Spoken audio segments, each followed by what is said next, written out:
try to discuss the few of the network protocols. So, as per your knowledge, do you have any concern about these network protocols? What do you feel that what are the network protocols that generally used in the network?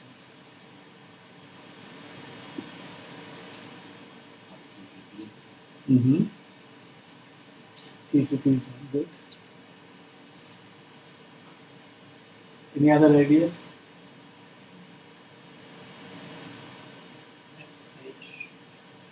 SSH is a tool to connect the device remotely. Protocol would be that's one of the protocol, but that is basically used for the remote connection. Basic protocols, I must say. To run any client, UDP, TCP. So if you recall the TCP/IP model, where you can find application layer, transport layer, session layer, network layer, and your physical and data interface. So if you talk about layer by layer, you can easily identify what are the protocols are there which are useful to communicate each other, means communicate the devices each other in the network. So which use the network of protocols like SSH or your telnet. So those are the additional protocols which are useful for virtually connect your network devices. So we'll see these, the one by one.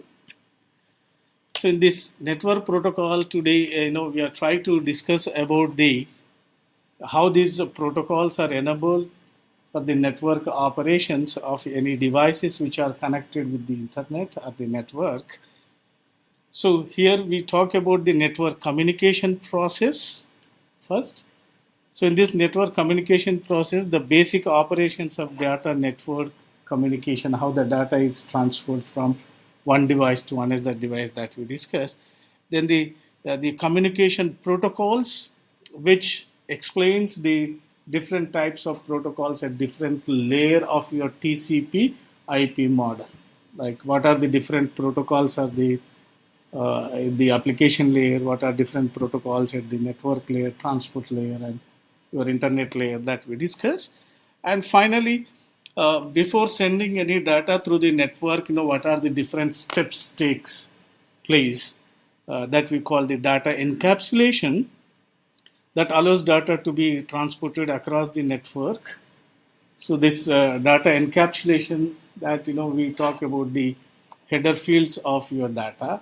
What are the header fields at application layer? What are the header fields at the transport layer and the low level layers also? So in network communication process, before talking that one, we talk about what are the different types or size of your networks. So the network, it can be many size.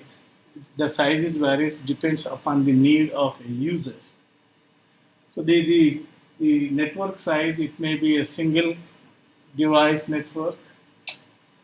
Okay, that means within a home, or it may be a small office. It may be the medium scale network organization or a large scale network organization. That means it depends upon how many network end devices are connected in the network. Based on that, the network size varies. So as we saw, the network range is from your simple network, which consists of only two computers to exchange the information, to the network connecting with the millions of devices will be connected. Based on that, the classification will be done.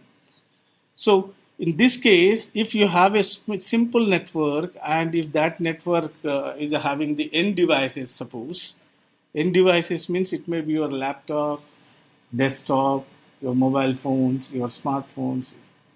So those are all we call them end devices. If those end devices are connected to each other and if that client, we call those end devices as your clients.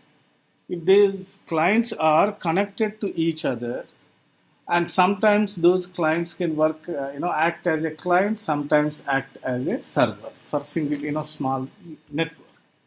We call those networks as your peer-to-peer networks.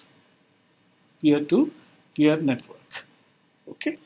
So these, if you see the different size of your networks, means we can say that one is your small home network. So in small home network, you can find one or two computers, and they connected to each other, and they can also connect it to the internet also. Or we can call the another type of network. There are small office or home office networks. So in this small office or home network, you can see that these computers are your end devices which are connected to each other, and they can connect remote offices to share the network resources for accessing the centralized data or shared resources in the network. Okay. And another one is the medium to large networks. We call them as your metropolitan area networks or the MAN. Okay.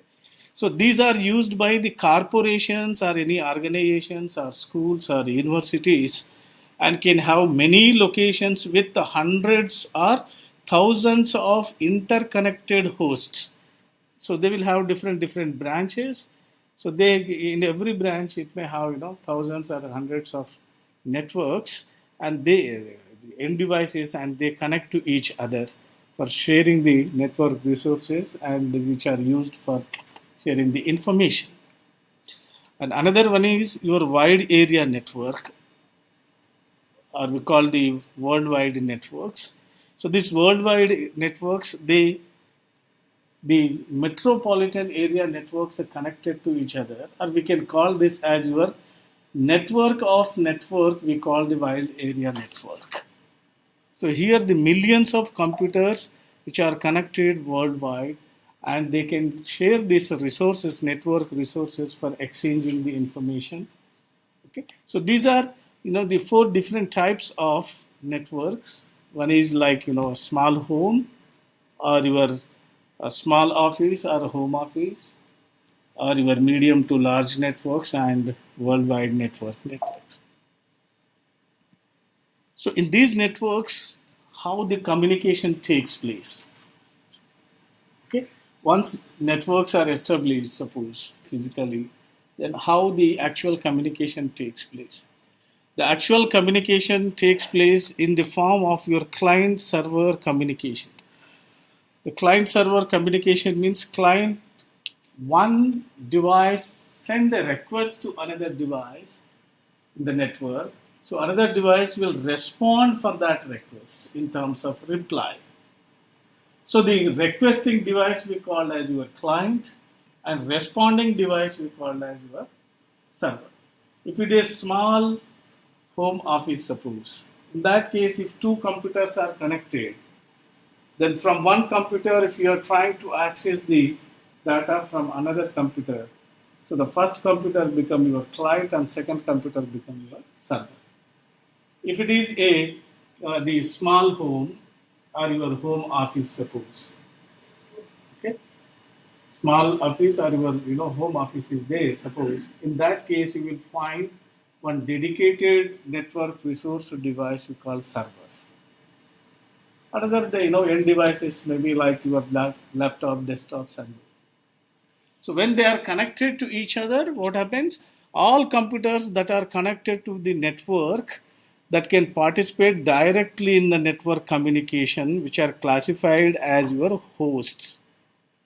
So these hosts are also called as your end devices, or your endpoints, or we call them nodes in the client-server communication. So these servers are simply computers in this case, but with the specialized software that enables these servers to provide the appropriate service to the clients. For example, if you have a server which is we call suppose web server, so the web server is installed with the software called the web, like your uh, what you call the Apache server or your any web servers that you find. So it can take the request in terms of your HTTP.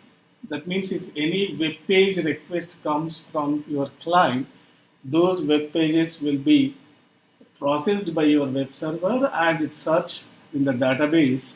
If it is available, then that web page provided to the client. So, as simply says that these web servers are simply computers, but specialized software that enable the servers to provide the information to other end devices in the network. So, other end devices means they may be your end devices, endpoints, or your the nodes. So, servers can be a single purpose communication, a single purpose service provider, or multi purpose service provider. Single purpose means they can provide only one service. Web server means it can provide only web pages. FTP server means it can provide only the files transfer. If it is email server, it can provide only emails. If it is the combination of your web server and your email server, so that server can provide two services. That means you can accept the request in terms of web pages, in terms of your file size, right? So the client side computers, they have the software which is installed to enable them to request and display the information obtained from the server. So that means if you want to connect with the web server, you have to have the web browsers. If you want to connect with the FTP server, you have to have the PuTTY or FileZilla tool to connect with the FTP server. If you want to connect with the email server, means you have to have the your Microsoft Outlook or any other email service providing tools. Right? So here you can see that there are three clients. One client is requesting the file. So these files may be your text files or your audio files or video files or combination of text and audio video files or image files. Another client is suppose the web client who wants to access the web pages. And another client is suppose the email who wants to send or receive the emails, right? So to provide these services in that small network, there will be a dedicated servers like file server, your web server, or your email server. So upon this file client send any request, suppose for any particular file like image file, so that request goes via the given switch, which is used to connect the multiple end devices, and it goes via that switch and forward it to your server. Server will check whether that requested image is there or not in the database. If it is there in the database, it can fetch and gives in terms of your reply. Okay, so in this case, these are all, we call them as your end devices or endpoints or nodes, and the device which is connecting these endpoints, we call them as your network devices. Network device. The switch. Okay, so we talk about these more in upcoming lectures. So here you can see the file server can provide installed with the provide the user files at the central location. So to access these files, your client device needs to install the software, the client software such as your Windows Explorer. Suppose if the web server runs the web pages or web server software over there, then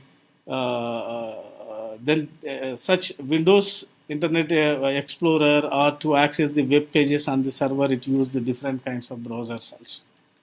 For email server, it may use the client softwares like Microsoft Outlook to access the email servers or your Gmail or any other tools, right? So then once the network is physically established, it may be your small, medium, or large, or your the worldwide. When they are connected to each other, the communication between those nodes will be taken in the fashion of your in terms of your client server. So in client server, client send the request, server will respond to that request and give the reply. If client sends the web request, server will reply the web pages. If client sends the file request, server will reply in terms of files. So that is, and here the servers, they either can provide a single service or they can provide the multiple service. So same server can be configured for your email, FTP, and the web pages. Or some servers are only dedicated for only one services. The next one is how to find out. Tracing the path is most important in this network. So the network protocol which provides from where the request is originated and what kind of request originated from the source and what is the destination for that request. So one needs to trace out that one. So the cybersecurity analyst or your network analyst, they need to have the deep understanding of the how the network operates. So they must able to determine the origin of your traffic and its destination, from where it is originated and from where it is destinated. So the traffic from computer to your internet server can be take many paths. It can take many paths. In that, it may have the connection oriented path, it may have the connection less path. That means if your device is connecting with the router, suppose the Wi-Fi router, so it use the UDP connection. Okay. If your device is directly connected with the cable, Ethernet cable, then it use the TCP connection. So we call that connection-less network protocols and connection-oriented network protocols. In connection-oriented network protocols, before sending any request to the network, the connection is established first. Once connection is established, then the request packet go via that path to reach the destination. Whereas in connection-less service, in UDP service, it don't establish any connection peer for sending any request. So whenever the client is ready to send some data into the network, simply inject those messages into the network. And whatever the available paths are there in the network, through those available paths, your packet will go and reach to the destination. But there is no guarantee. In connection oriented, there is a guarantee that your packet, your request will definitely reach if everything goes well. But whereas in connection less service, there is no guarantee. During the transmission, the packets may lost. Okay. So tracing the path, whether the request, what is the source and the destination of the network traffic is most important. So to tracing the path and find out, to understand from where it is originated and where it is, what is the destination. For that, we use the network tracing tool in our lab. We call Wireshark lab. So as soon as we finish this, the topic, your lab will have the Wireshark tool, which is already available in your security the cyber apps, which is used for whatever the traffic is going on. If you capture those packets, Wireshark is used to capture the traffic packets. Once those packets are captured, if you go and check or understand what is there inside the packet, you will find the source IP address, destination IP address, at what time the packet start transmitting, at what time it is reached to the destination, what are the gateways that you can find using the Wireshark tool, which is used for finding the network, the tracing the path. So in this, the most important part is when internet connection is established with different networks. Here you can find you are having the all the end devices you will find in the cloud, and whatever the devices that you are finding here, we call these devices as your network devices. Network devices, and these are here whatever you're finding, we call them as your routers or routers. So these routers are basically used to connect any end devices to the internet. So the combination of your the copper and fiber optics cables, which are used to connect the wider area networks that go over your land and under the ocean, that carry data traffics. Okay, so for longer distance and through your go through your land and through your ocean, we use which cables in the network? Copper and fiber optics cable. And once it reach to any organization, from there you can use the twisted pair cables or coaxial cables in terms of your Ethernet.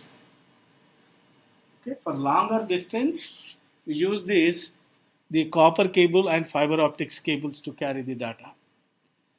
So these connections, whatever connections, these connections, either they are the copper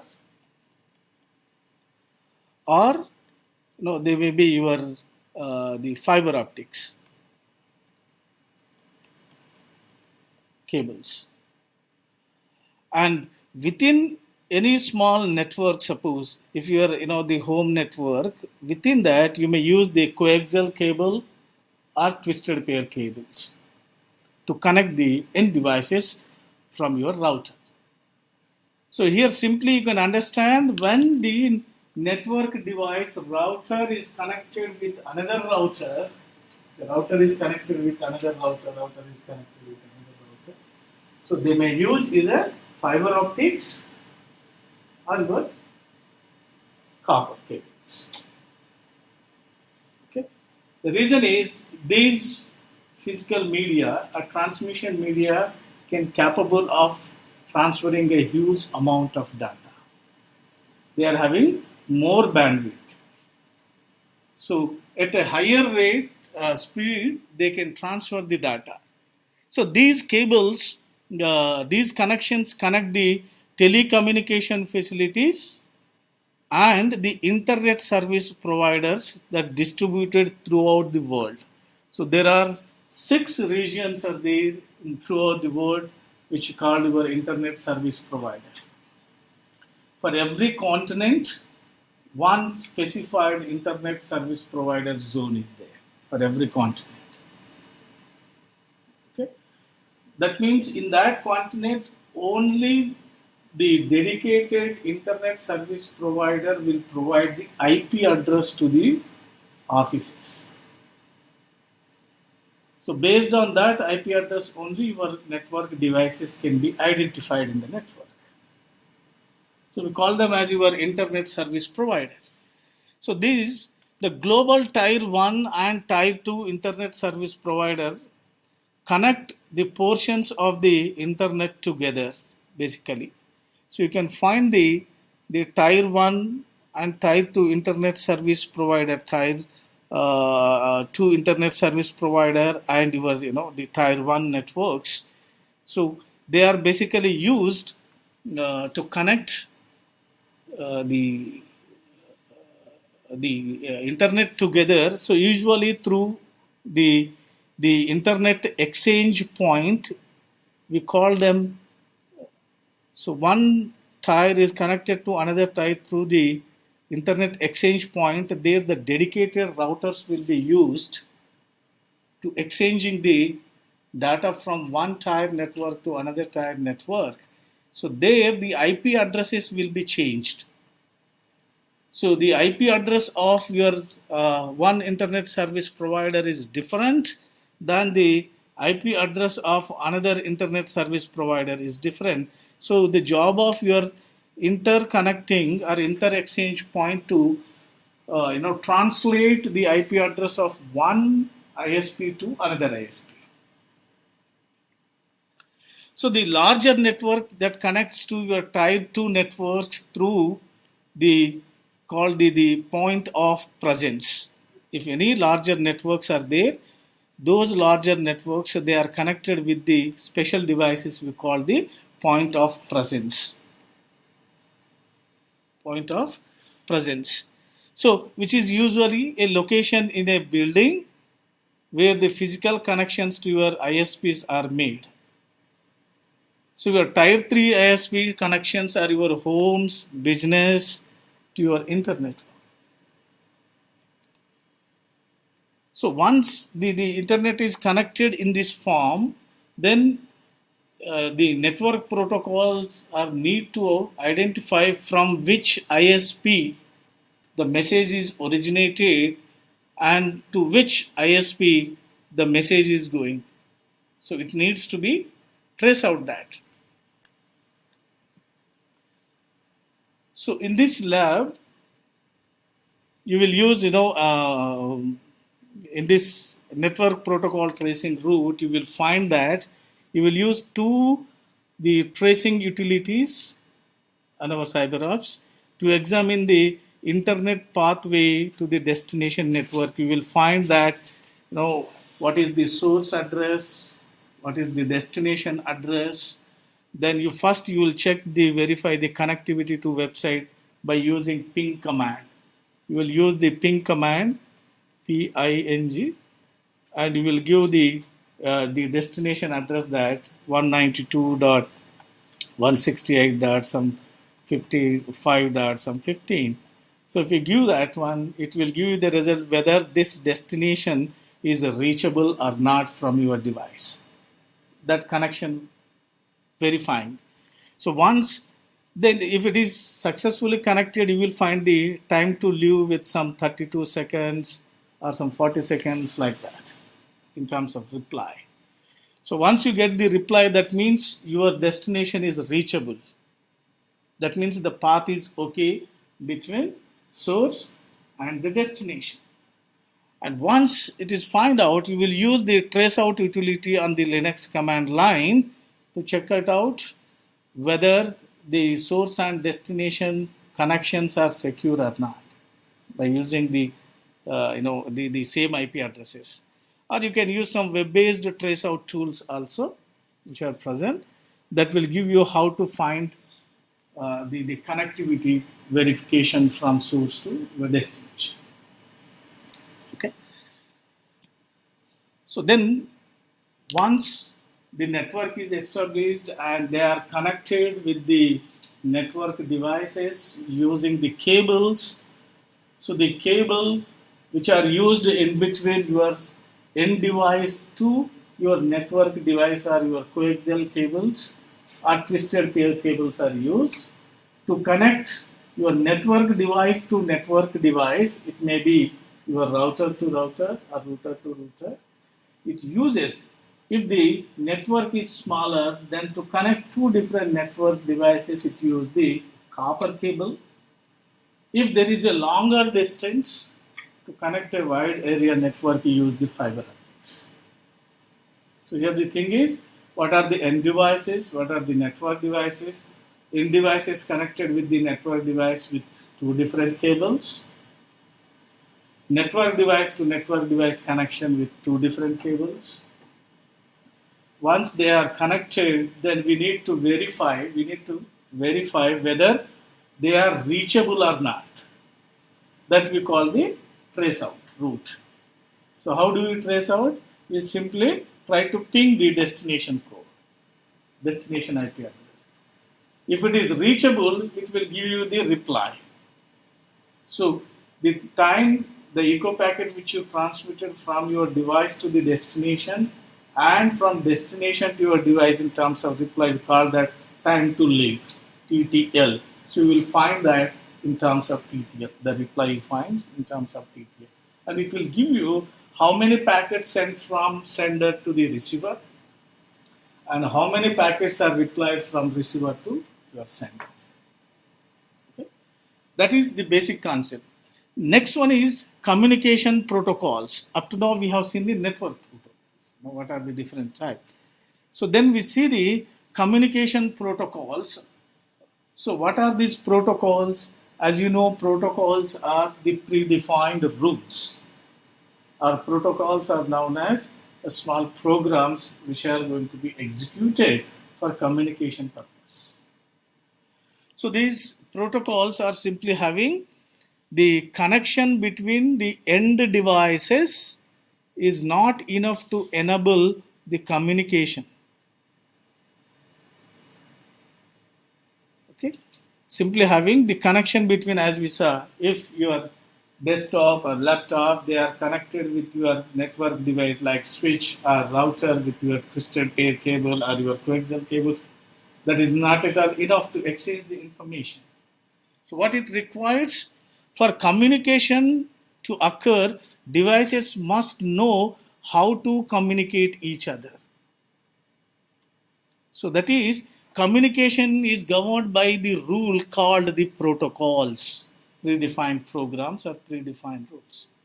So these protocols defines the predefined rule that what is the message formatting and how to encapsulate that message at different layers of your network model. Then what is the size of that message should be. Then what is the message timing? We call the timestamp should be given for that message to identify whether it is a new message or old message, to identify that. And the protocol also defines the message delivery option, whether the message is delivered or not delivered within the time. So whatever the message timing is given, suppose 5 seconds, in that 5 seconds, if your message is not delivered, then it gives that your message is not delivered in 5 seconds. After 5 seconds, it may deliver, but it checked within 5 seconds whether your message is delivered or not. If not delivered, it alerts the sender that resend the message. Your first message was dropped or maybe corrupted, maybe because of some other external attacks.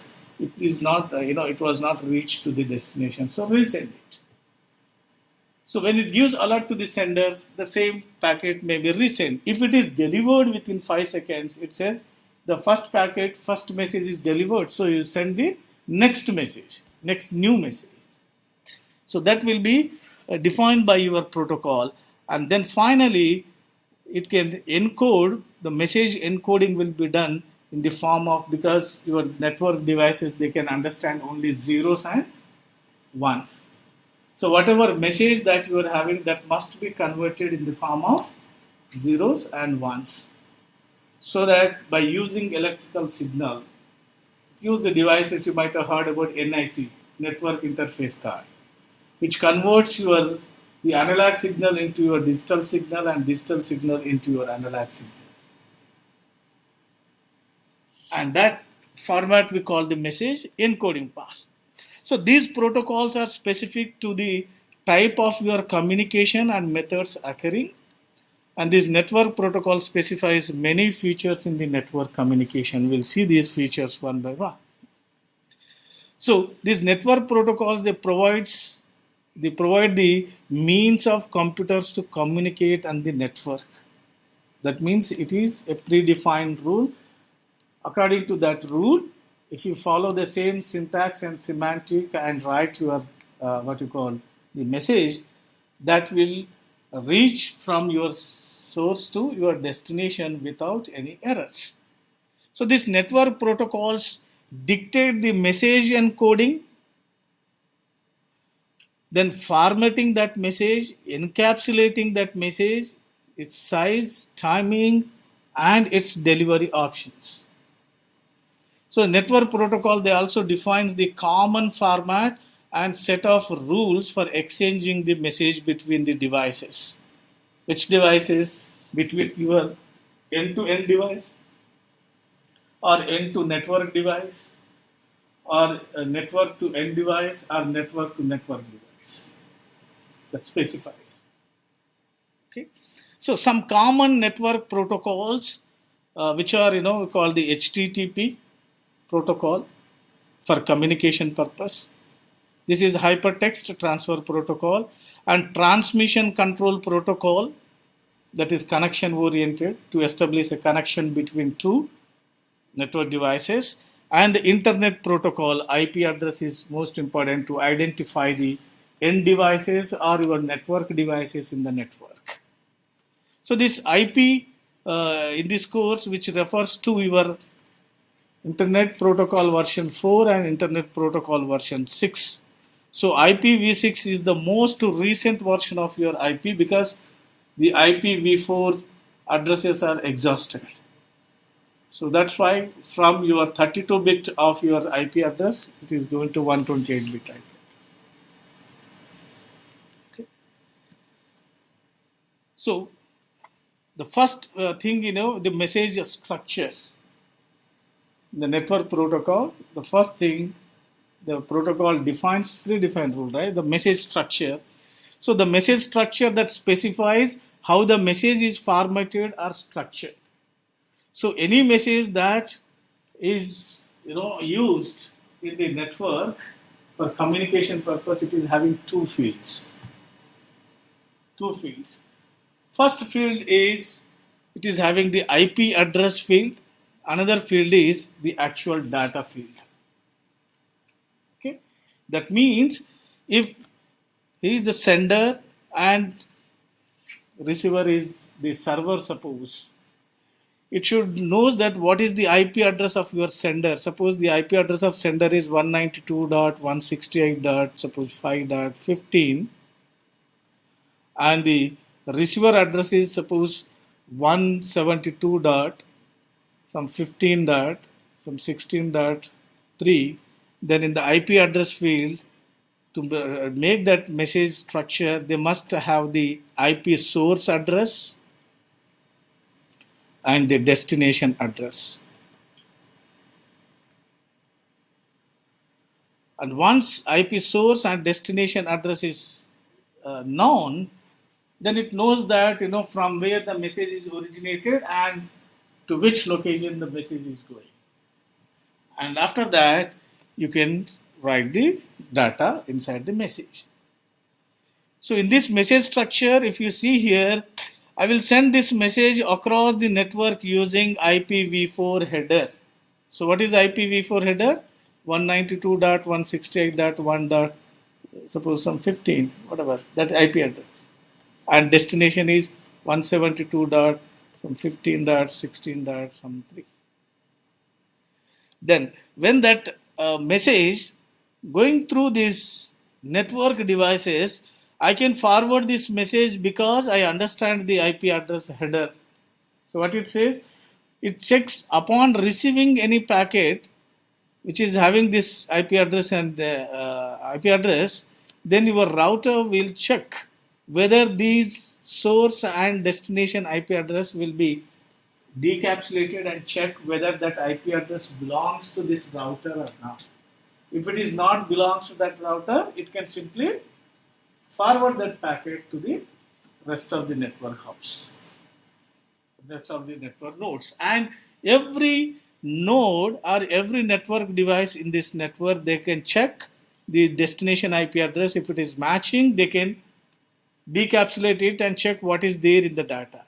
If not matching, they can simply forward to its next level devices. That is, next one is path sharing. So this path sharing specifies the process by which the networking devices share the information about pathways with the networks. That means what? Now see, if I have another user here, let me call another computer 1 here. If that computer also connected to this router and sending the request to the same server. So here, if that request comes from this client 1 and another request comes from your client 2, both are sending to this router, suppose R1. So this request comes via this request comes via this, and after that request 1 and request 2 both can go via the same path. So same path is used, so that we call the path sharing. So this specifies the process which networking devices share the information about the pathways that other networks can use. So here it talks about the routing protocols. Routing protocols. So in your computer networks, you might have heard those, that the stateless routing protocols, your border gateway routing protocols, your BGR protocols. Okay. So different routing protocols are the static routing protocols and dynamic routing protocols. So these routing protocols, they exchange the information among the network devices, that whether the routes are available or not. If routes are available, then what is the length of that path? So that information given by the routing protocols for your communication purpose. And then the information sharing is another rule of your network protocols for communication.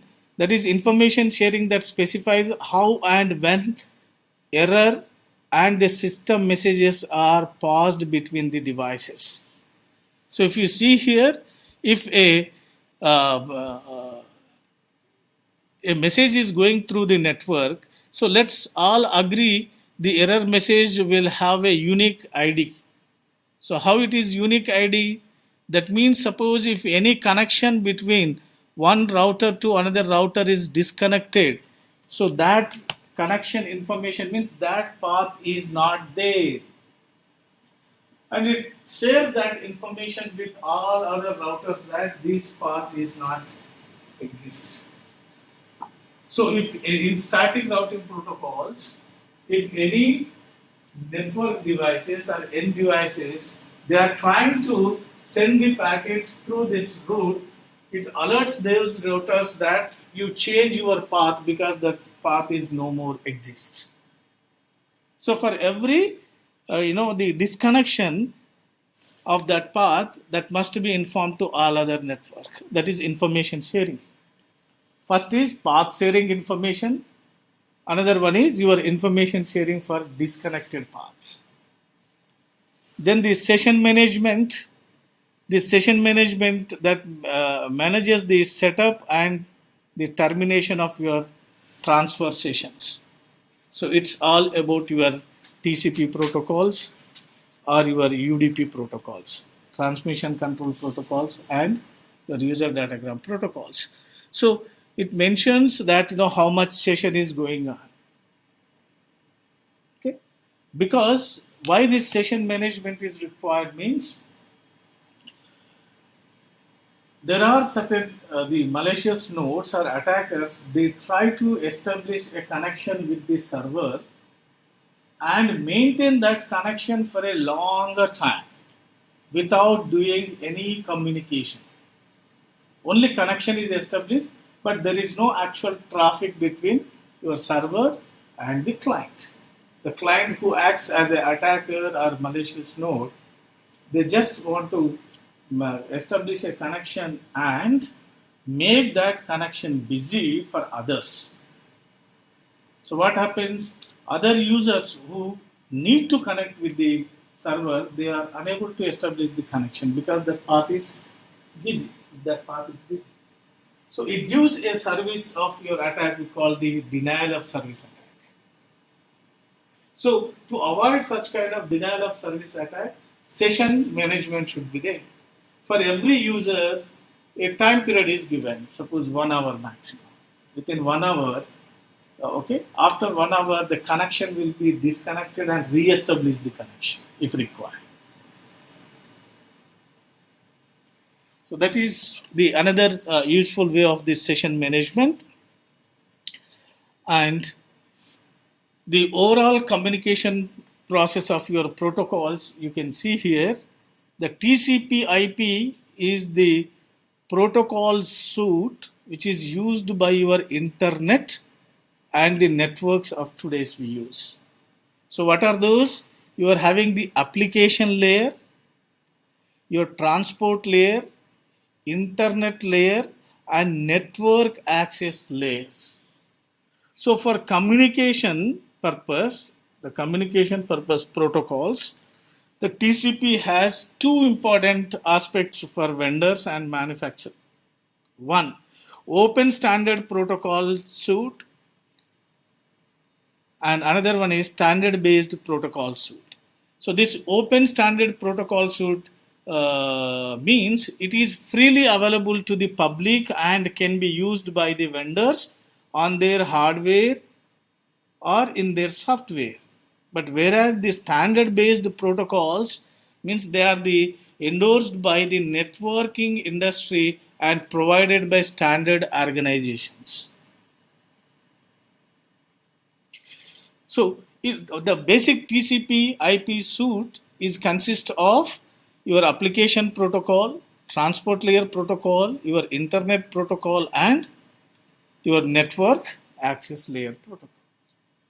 So in application layer protocol, this protocol provides different network services for communication purpose. What?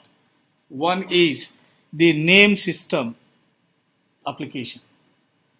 So name system application named as your DNS, domain name system. Another application is your host configuration protocols.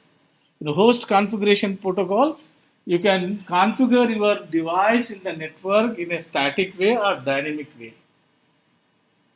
So in dynamic way means assigning the IP address to any network, any end device in the network, you can do in two ways. Either manually or dynamically. Manually means you have to go to every device and configure with the manual IP address. Dynamically means you can give the range of IP addresses, whatever the network, whatever the end device try to connect with the network, whatever available IP address is there, that will be associated. If all the IP addresses in that range are suppose busy, then your end device is not allowed to connect that network. So there, for host configuration, it uses the dynamic host configuration protocols mainly.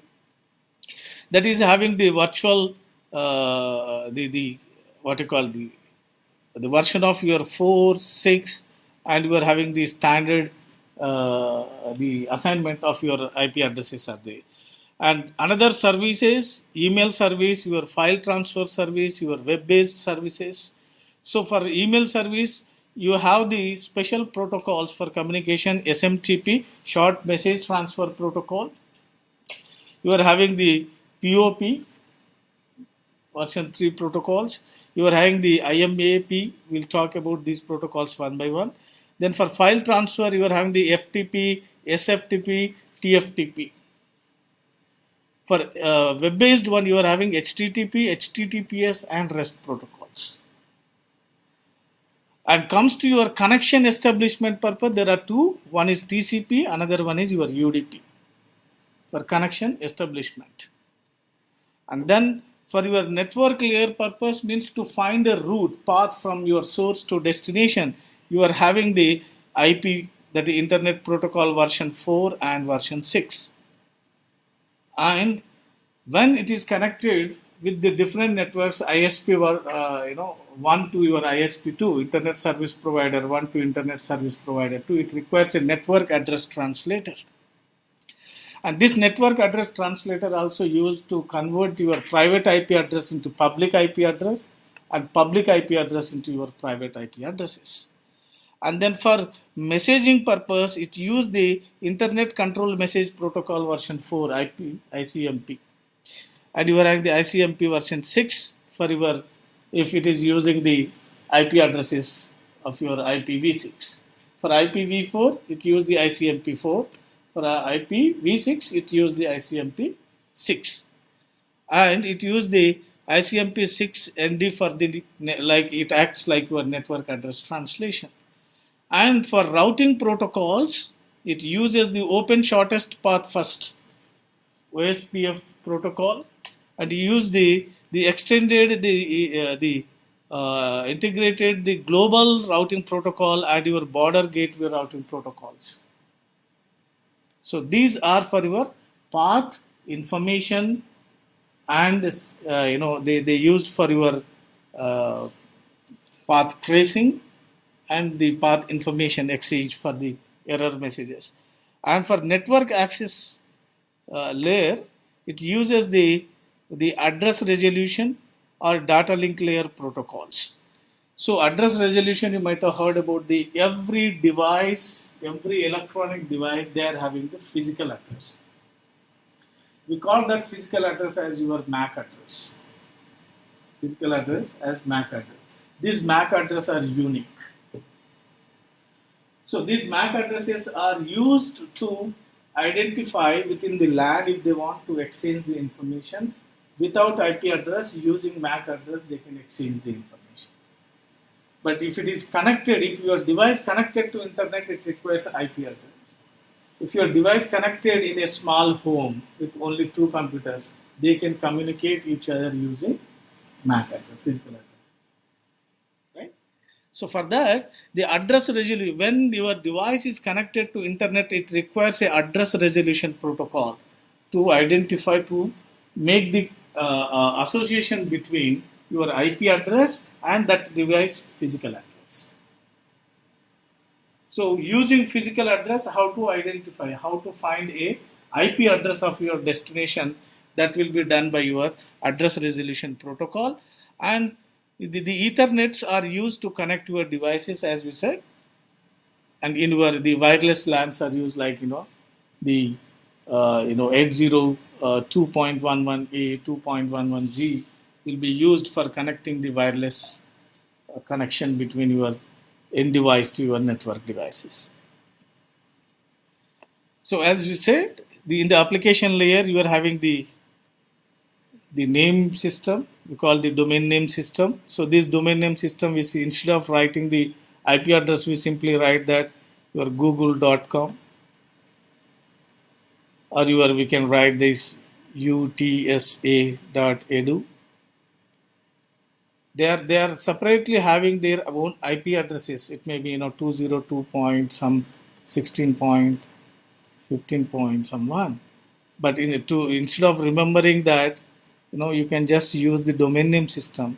So this domain name system is translated into the IP, and IP translated into your domain name system. That vice versa rule done by your DNS protocol in the application. Okay, so this translate the domain names into your IP addresses. Then you are having the host configuration, as we saw, DHCP4, DHCP6, and your stateless addressing configuration protocols. And for email, you are having the simple mail transfer the protocol, and POP, the post office protocol version 3, and your internet message access protocols for your email purpose. For file transfer, you are using file transfer protocols, your SSH file transfer protocol for securely transfer. SSH is used to connect remotely and access the files. And your TFTP, the trivial file transfer protocol, it is a simple and connectionless protocol with the best effort, which is unrecognized file delivery. And then the web servers, as we discussed, HTTP, HTTPS, and the representational state transfer protocols 3 is used. And for your transport layer, you are having the TCP and UDP. TCP is connection oriented. That means before start the communication, connection is established. Whereas UDP, it enables the processor running on the host to simply send packets to process running on another host. That's it. And comes to your internet protocol, you are having IP version 4, 6, and your network address translation. This network address translation that translate IPv4 address from your private network to your global unique public IP addresses. Like if I have the IP address like 192.168.16.15, it is translated into the public IP address like 202. 160 dot from 2.10 like that, and vice versa from your public address to your private. So if anything starts with 192, 172 or 10 dot, they are private IP addresses. Remaining other than these, the first network address, other than these, if anything is there, they are treated as your public IP addresses. So in the private network, private IP addresses are used to identify the network devices. When these devices connected to your internet, they use the public IP address. That means as soon as your packet reach to the network device router, from that router it translates from private IP address to public IP address. Okay. So then the messaging that we have seen, the internet control message protocols, which provides the feedback from your destination host to the source host about the error in the packet delivery. That is the one of a pre-rule of your protocol. And it gives the similar functionality to your ICMP4, but it uses the IP version 6 packets. Then the routing protocols, that is open shortest path first. Then you are enhanced the interior gateway routing protocol into your border gateway protocols, broadly used in the network. These are basically used for path exchange information or path information sharing. And then in the network access layer, as we said, the address resolution protocol, which is used to provide the dynamic addresses, that is mapping between your IP address and your hardware address. We call that your MAC address also, or physical address. Okay. And data link protocols, which are used to connect the devices physically, we call the Ethernet, that defines the rule for wiring and signaling standard for the networks. So this Ethernet says from your end device how it is connected to your switch or router or hubs, using whether the twisted pair cable or coaxial cable. And if switch to switch or your router to router it is connected, means it defines which cable should be used, whether the copper cable or your fiber optics is used.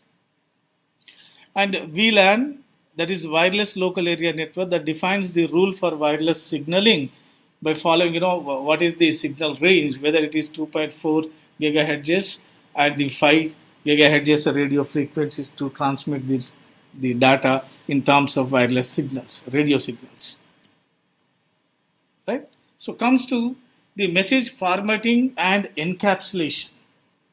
Okay?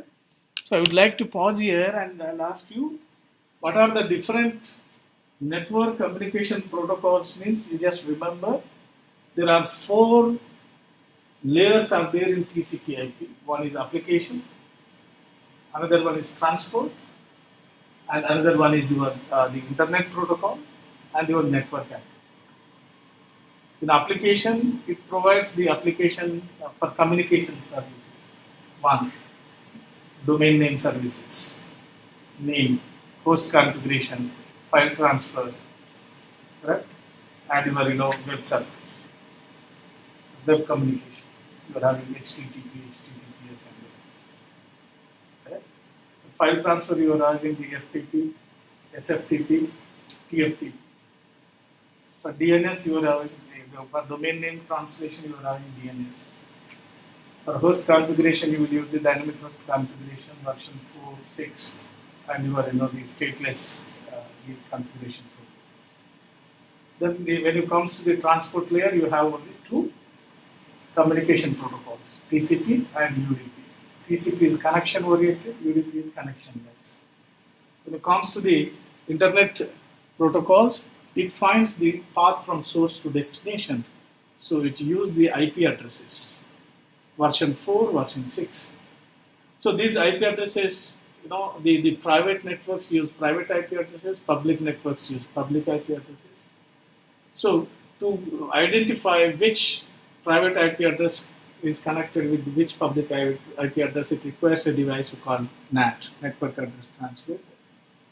And similarly, it uses the different routing protocols, like border gateway routing protocols, or your what you call interior gateway routing protocols, enhanced interior gateway routing protocols, or open shortest path first routing protocols.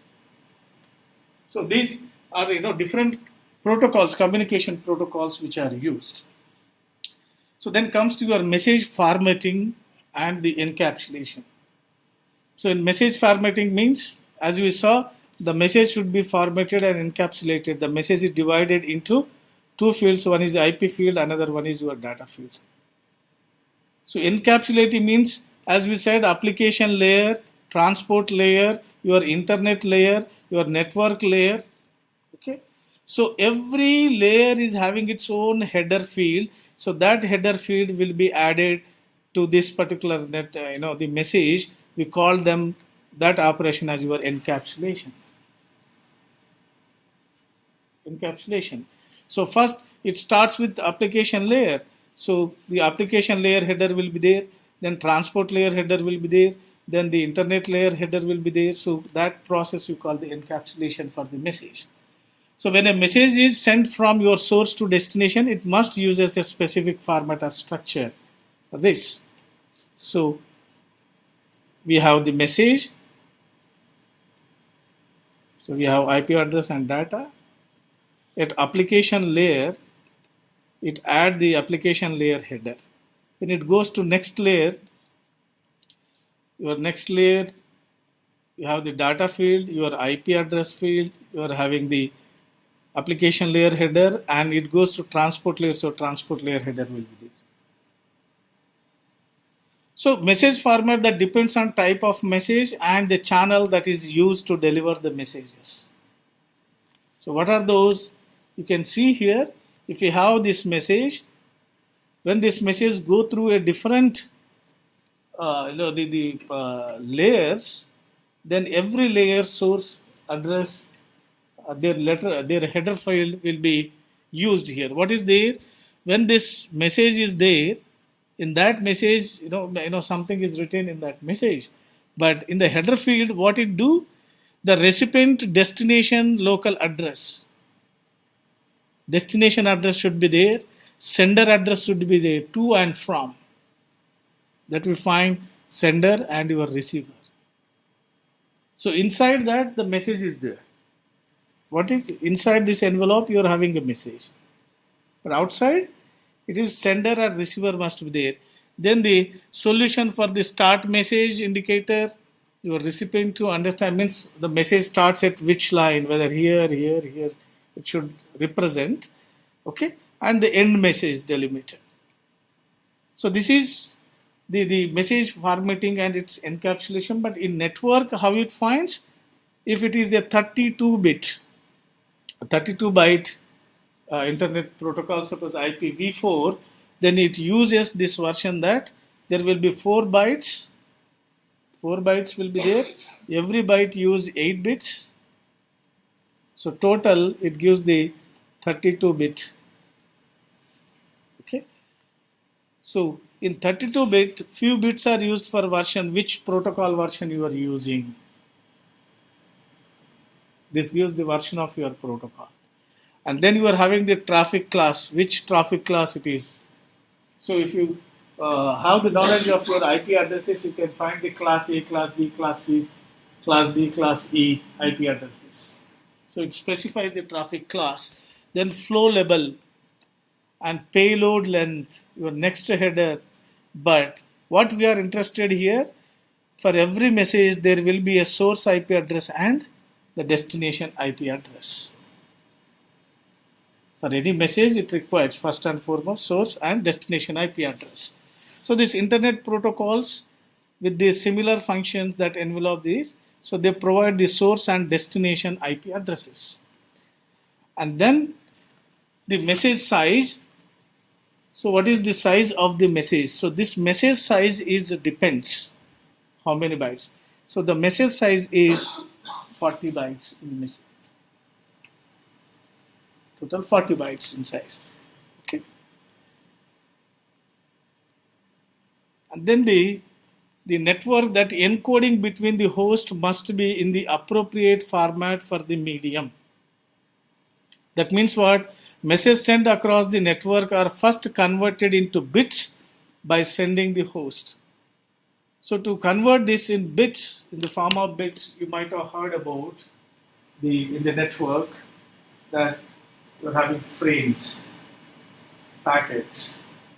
So the application message divided into small chunks. We call those messages as your application message PDU. Those PDUs are further divided into small chunks. We call them segments. Those segments further divided into small messages or chunks. We call them as your packets. From packets, they generate the frames. From frames, they generate the bit binary encoding. So you might find that I don't want to go in detail about those because which were already covered in the networks. So in the frame stuffing, you will get the bit stuffing, byte stuffing method. Okay, that is you find the single bit priority, multiple bit priority. So those bit stuffing, byte stuffing, character stuffing methods are used to convert your entire message into binary form. So that we call the encoding process. So that character stuffing, bit stuffing is used for this for encoding the host message into your appropriate bits. Right? And then that the message timing is used, the flow control, response timeout, and access method. So in flow control, that defines how much information can be sent and speed at which it can be delivered. That means both the sender and receiver, they agreed that sender says that I want to send 1 GB data per minute. This information share with the receiver. Receiver receives that I may not able to handle receive 1 GB data per minute. We just send only 512 MB data per minute. That is okay. So that is prior information exchange. So then sender can send only 512 MB data per minute so that receiver can receive. So there is a flow control. Both are agreed, they are synchronized to each other. Instead of that, if sender sends 1 GB data per minute, but receiver is receiving only 512 MB data, the remaining 512 MB may not be received, so that will be dropped. When that 512 MB data is dropped, sender has to send the same 512 MB again.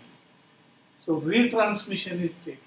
When retransmission takes in the network, then it leads to a congestion in the network. So there should be a flow control. Then response timeout. So host on the network use the network protocol that specifies how long to wait for the response. That we call the round trip time. So sender send one message to receiver. It takes suppose T1 time. The receiver process that message. It takes suppose T2 time. Then acknowledge to that message. It takes suppose T3 time. So your round trip time will be calculated as your T1 plus your T2 plus your T3. So any sender can wait for this much time. Within this time, if sender unable to receive the acknowledgement for the response for this transmitted message, then the same message can be retransmitted again. So that is the response timeout. And then the access method, this determines when someone can send a message. When a device wants to transmit on wireless LAN, it is necessary for VLAN NIC network interface card to determine whether wireless medium is available or not. That is the access method part. So this is the importance of your message timing.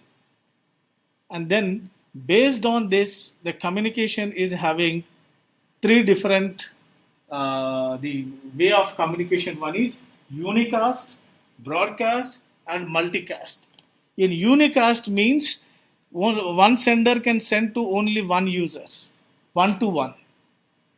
Your multicast means one sender can send to multiple users. Broadcast means one sender can send to all the users in the network is broadcasting. Okay. Here is 1 to 1. Here is 1 to some specified group, the special group. Here is 1 to many or 1 to all. That is broadcasting. Okay. Yeah. So with this, I would like to stop the session. If anything else is there, we'll discuss.